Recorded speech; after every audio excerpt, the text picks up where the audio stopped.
Assalamualaikum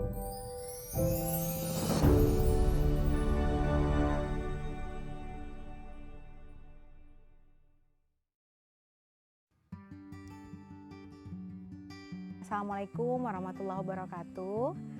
Nama saya Fitri Ningsih. Saya seorang ibu dari 3 orang anak, 2 orang putri dan 1 orang putra. Saya berkecimpung di dunia pendidikan. Selain berprofesi sebagai seorang ibu rumah tangga, saya juga menjadi seorang tenaga pendidik atau dosen di Universitas Islam Negeri Dato Karama Palu. Saya berkecimpung secara langsung menjadi praktisi di dunia pendidikan bermula ketika memiliki anak yang pertama di usia 3 tahun. Pada saat itu mulai berpikir untuk mencari sebuah tempat pendidikan yang aman, nyaman, dan sesuai dengan visi misi atau value dari keluarga. Itu pada akhirnya mendorong saya untuk mulai mencari di mana kira-kira tempat yang sesuai dengan cita-cita dan harapan saya. Proses pencarian berujung pada bertemunya saya dengan beberapa tempat, sekolah, dan juga orang-orang yang memiliki ketertarikan atau memiliki kapasitas di dunia pendidikan. Akhirnya kami sharing dan kemudian memutuskan untuk membuat sebuah kegiatan, yakni kelompok bermain. Nah, dari situ sebenarnya berasal atau tercetus saya kemudian lebih serius untuk mendalami bidang pendidikan. Tujuan saya untuk membuat lembaga pendidikan ini tidak lain dan tidak bukan adalah memberikan wadah pendidikan yang bisa mengakomodir fitrah anak dalam belajar. Karena di dalam benak saya, belajar itu adalah sebuah aktivitas yang harus dilakukan sepanjang hayat. Maka pendidikan pertama ya itu akan membawa kesan yang paling mendalam terhadap definisi belajar itu sendiri kepada anak.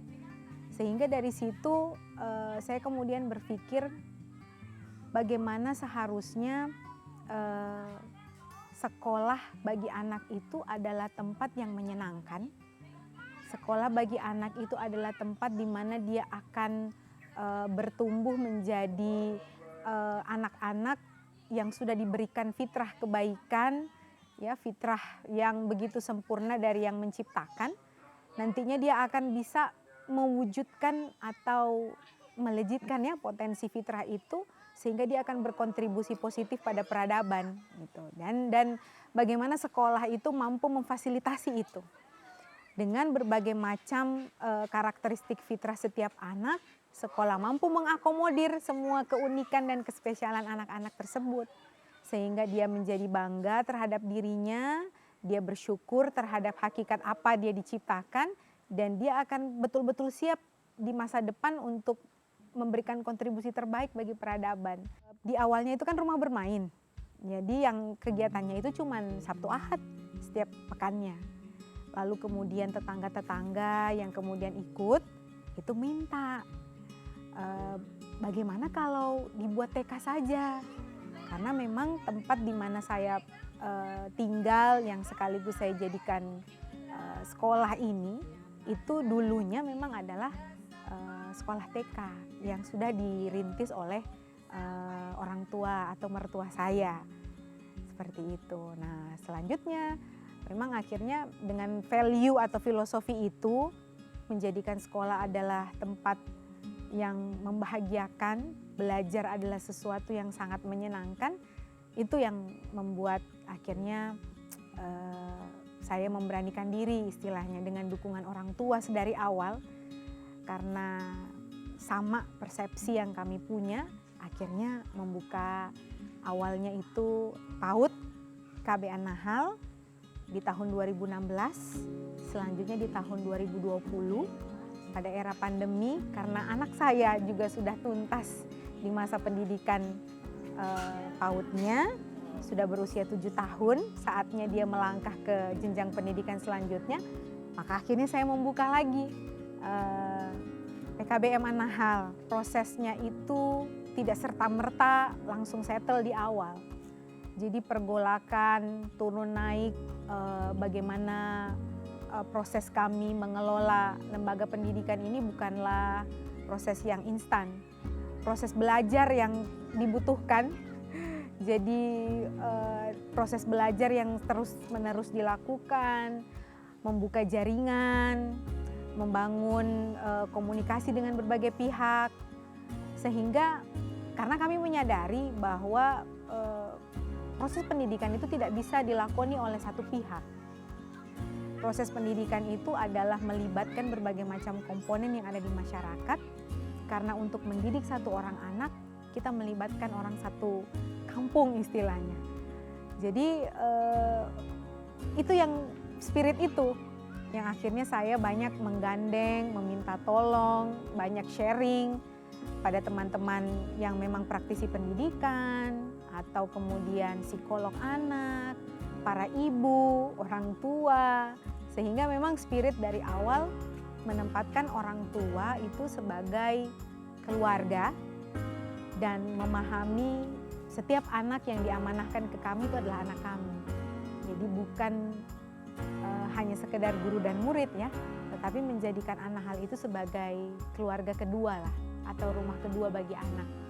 Sehingga anak diperlakukan layaknya dia memiliki sarana belajar yang juga sama aman dan nyamannya seperti layaknya di rumahnya. Kami itu sangat menyadari bahwa bunda-bunda guru yang bersinggungan langsung dengan anak-anak itu ibarat palang pintu. Value atau nilai dari apa yang spirit yang dari awal yang saya bangun, bahwa menjadikan sekolah itu menyenangkan, gimana anak-anak itu kita jaga fitrah belajarnya, dengan segala potensinya kita legitkan, setiap keanekaragaman potensinya yang berbeda-beda itu kita akomodir, itu semuanya akan terlihat betul, bukan hanya di lisan semata, tapi terwujud ketika memang terlihat dari guru-gurunya. Jadi proses saya merekrut istilahnya ya, atau kemudian menemukan bunda-bunda yang alhamdulillah sampai detik ini hadir membersamai di Anahal itu, ada 2 indikator yang paling pertama saya tanyakan biasanya. Itu terlepas dari latar belakang pendidikannya. Jadi memang latar belakang pendidikan pada saat awal sehingga detik ini sebenarnya menjadi hal yang nomor 2. Ada 2 indikator yang selalu saya tanyakan. Yang pertama adalah apakah mereka suka dengan anak-anak? Dia nyaman tidak berinteraksi dengan anak-anak? Yang kedua saya tanyakan apakah dia siap belajar atau tidak?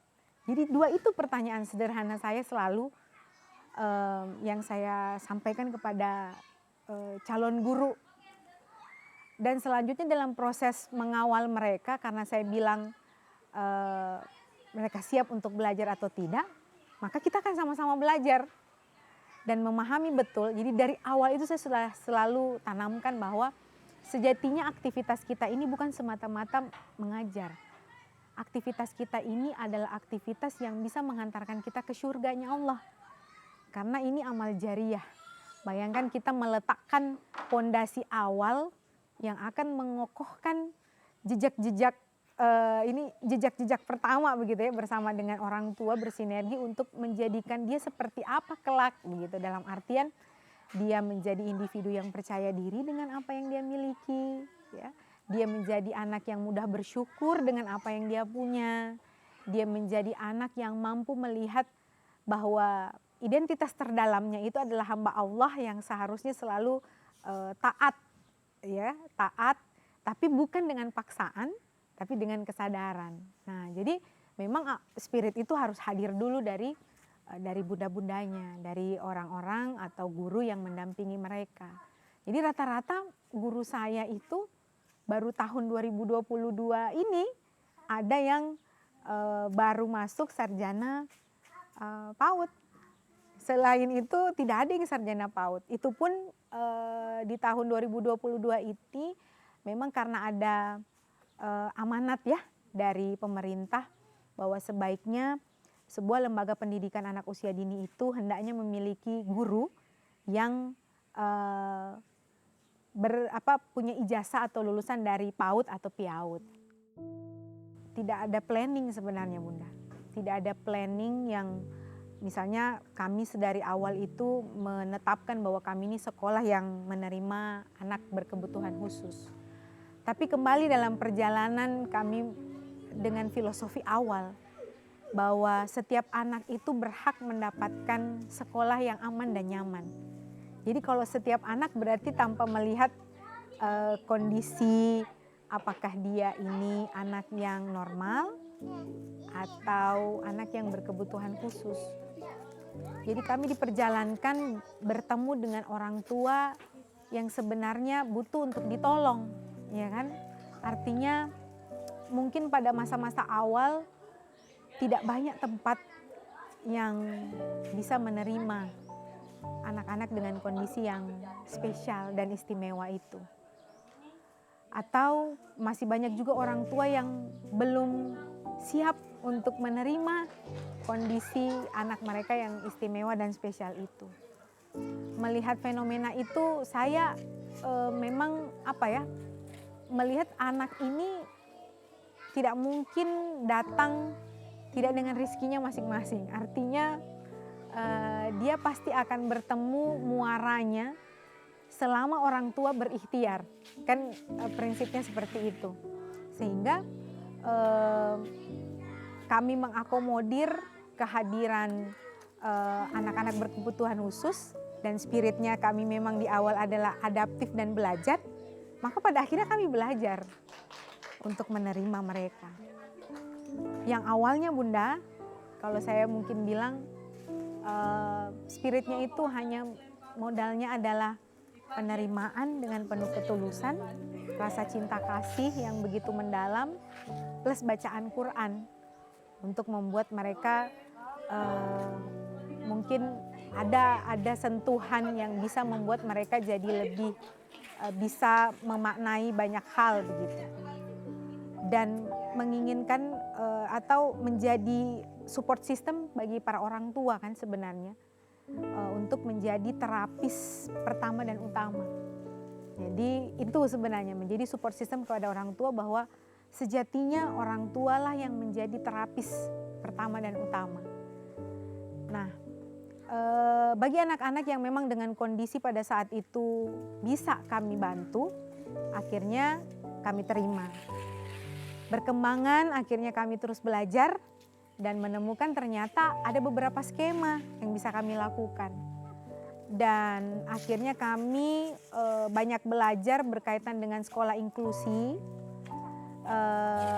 mempelajari berbagai macam skema sehingga misalnya bicara penegakan diagnosa, anak ini belum siap untuk berinteraksi langsung di sekolah, maka direkomendasikan dulu untuk terapi di lembaga-lembaga profesional yang langsung digawangi oleh psikolog atau tenaga profesional yang biasanya saling bersinergi dengan kami untuk menjadi tempat yang nyaman bagi anak berkebutuhan khusus untuk aspek sosialisasinya gitu. Nah, selanjutnya juga kami tahun ini itu menerima variasi yang lebih. Ternyata spirit di awal penerimaan itu menjadikan tempat kami itu ternyata direkomendasikan oleh lembaga terapis, psikolog untuk menjadi tempat yang aman dan nyaman bagi anak-anak ABK untuk mengeksplor lebih agar bisa mengejar beberapa aspek yang mungkin mereka kurang. Nah, jadi tahun ini kami punya variasi anak berkebutuhan khususnya menjadi lebih banyak dan jumlah mereka pun bertambah.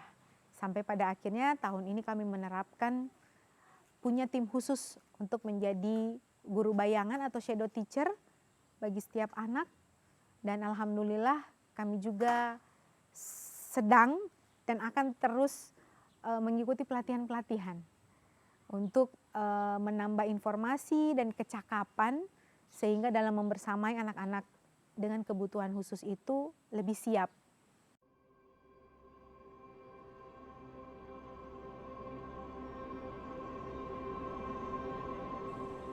Dalam memilih sekolah itu hendaknya mengetahui dulu apa tujuan dari sekolah ini. Apakah sekolah ini memiliki visi dan misi yang sama dengan ibu atau bapak yang ingin menyekolahkan anaknya, atau hanya sekedar mendengar informasi dari orang per orang? Jangan. Karena yang menjalani proses pendidikan itu adalah seorang makhluk atau anak yang diamanahkan oleh kita, oleh orang tua, begitu kan, kepada orang tua. Jadi ketika orang tua memilih sekolah itu pastikan bahwa sekolah ini memiliki visi misi yang sama dan bisa menjadi support system atau teman sinergis untuk bisa membersamai anaknya. Karena kadang orang tua itu umumnya bertanya dulu berapa besaran SPP-nya, ini sekolah bagus atau tidak mungkin dilihat dari sarana atau prasarana yang tampak. Padahal satu hal yang paling perlu disadari, sebagus apapun sekolahnya, semahal apapun biaya sekolahnya, pendidik pertama dan utama itu adalah keluarga. Jadi spirit ini harus tidak boleh hilang. Bukan berarti ketika anak sekolah, maka beban pengasuhan, beban pendidikan, beban membersamai anak itu berakhir. Alhamdulillah, anakku sudah sekolah. Berarti tugasnya saya sudah selesai. Tetapi sebenarnya Bunda sedang berproses mencari siapa partner yang tepat bagi saya untuk dijadikan sebagai tim untuk berkolaborasi bersama-sama untuk memelihara value yang saya pelihara dari rumah semakin dikuatkan di sekolah sehingga value itu akan terus terpelihara. Sekolah itu adalah keluarga kedua, guru dengan segala segala perangkatnya di sekolah adalah partner keluarga kedua bagi anak kita, sehingga itu dulu yang klik. Setelah klik visi misinya, satu frekuensi, insya Allah kita akan bersinergi. Insya Allah sekolah itu akan menjadi tempat nyaman dan aman yang kedua dari rumah. Jadi dan paling tidak kalau hubungan dibangun adalah keluarga, orang tua akan nyaman memberikan masukan kepada sekolah. Sekolah pun akan memandang orang tua bukanlah dalam konteks transaksional. Oh, nggak enak karena kemudian sudah membayar sejumlah uang dan lain sebagainya. Tapi kita lebih melihat kepada anak yang dititipkan, anak yang kemudian pada saat itu menjadi anak kita ketika mereka di sekolah, dan pada saat itu kita kembalikan kepada orang tua. Ada hal yang harus kita diskusikan, ada hal yang harus kita sharingkan, dan itu terus menerus berlangsung seperti itu, sehingga kita dengan orang tua itu anak merasa bahwa dia bahagia karena dimanapun dia berada, dia mendapatkan kehangatan yang sama, dia mendapatkan kenyamanan yang sama, dia mendapatkan pola pendidikan yang sama, dan pola pendidikan yang sama itu konsisten dia rasakan sehingga terbentuklah ya pola pikir, pola sikap yang akhirnya akan membentuk kepribadian yang utuh bagi anak. Tidak ada dikotomi yang muncul di pikirannya, itu kan hanya di sekolah, di rumah saya beda. Ini kan aturan di rumah, ini di sekolah. Tidak, tapi dia memandang guru adalah orang tuanya di sekolah, ya. Di rumah dia melihat ibu dan ayahnya adalah guru di rumahnya. Sehingga rumah, sekolah, dimanapun tempat dia berada adalah tempat belajar. Karena sejatinya belajar itu adalah proses sepanjang hayat.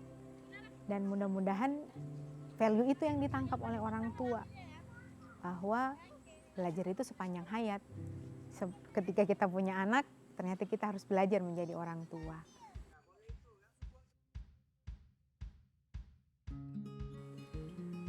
Inspirasi bisa jadi mungkin ya bagi para pendidik, atau sekolah-sekolah yang lain, karena saya menyadari An-Nahl dengan segala keterbatasannya. Artinya kami sekalipun pengen bisa mengakomodir banyak sekali anak, kami pasti terbatas. Mulai dari kemampuan kami untuk bisa mengakomodir semua anak gitu kan, atau kami bisa mengakomodir guru, sarana prasarana yang harus kami pikirkan agar ruang gerak anak itu tetap terakomodir. Maka kan sebenarnya kami berharap bahwa filosofi pendidikan itu harusnya diterapkan di semua sekolah. Sehingga sekolah itu betul-betul menjadi keluarga kedua, rumah kedua, tempat anak bisa bermain aman dan nyaman. Jadi itu harapan saya. Dan saya sangat berharap bisa ada sinergitas, ada komunikasi gitu ya, ada duplikasi pola. Kalau memang ada hal-hal yang baik yang bisa mungkin diambil dari apa yang kami terapkan, itu kami sangat terbuka untuk sharing, berbagi pada teman-teman sesama pendidik. Bahkan kami tuh sangat istilahnya semua guru, semua murid, kami sangat banyak belajar kepada anak-anak. Kami pun belajar dengan para orang tua. Mungkin karena filosofi saling itu yang semakin menguatkan. Bukan saling menyalahkan, tapi saling melengkapi. Saling menguatkan peran dan posisi masing-masing. Dan itu harapan saya menjadi spirit yang hadir di setiap jenjang pendidikan, dimanapun, kapanpun, apapun bentuk dan wujud sekolahnya, apapun nama sekolahnya. Value pendidikan itu kan mencetak generasi yang terpelihara fitrah kebaikan. Nantinya dia akan berkontribusi positif terhadap peradaban.